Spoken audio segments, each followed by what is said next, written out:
Hey there, check out this clip taken from my latest conversation with Deb Fillman on the Engineering Politics Podcast, number 33, titled Engineering Reason. You can get the full episode on my YouTube channel, or even better yet, by subscribing to the Engineering Politics Locals community at engineeringpolitics.locals.com.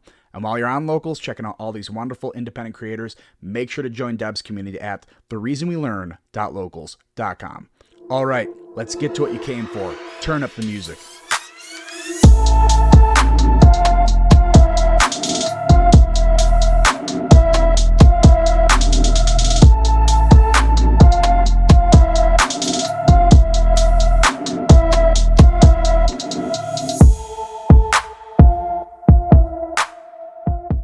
They're creating adversarial relationships between us and our kids about issues that we shouldn't even be forced to talk about if we don't want to talk about them, especially at that time.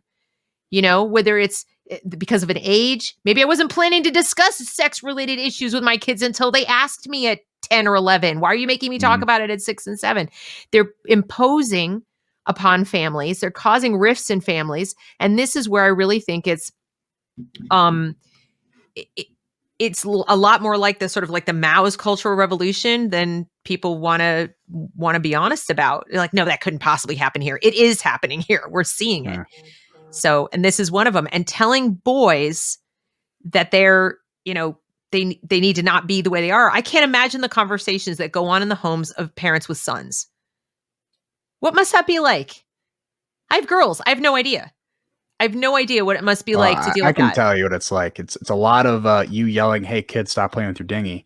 And you know, it's a bit different, but yeah, it's different. You know, I have a girl and a boy, so I get to see how they react. My daughter is more willing to come up to me and ask me my opinion on something, and my son is just going to do the thing until he comes back bleeding from something. Typically is the order of operations there, but it's really being proactive. If any you know parents are listening right now, it is you need to involve yourselves in your kids' lives, because you brought up something like sex ed, which shouldn't be something the school takes care of at all.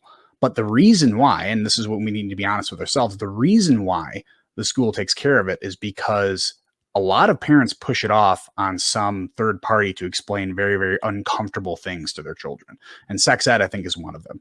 It is really uncomfortable as a parent to talk about sex with your kids. And my kids are young, so I haven't had to talk about it, you know, with them at all. But when us as parents are not willing to have that conversation, and it's like, all right, school, you take care of this part of parenting for me, this is what you get. So, you know, especially if there's parents listening now, it's like you have to be proactive with these conversations with your kids, because you don't, as uncomfortable as it is for you, imagine being your kid having to have this conversation with someone they barely know, you know, an adult that they're kind of estranged with. So it's not a fun conversation no matter what, but it is your advantage as a parent and their advantage as a kid to learn this stuff from their parents.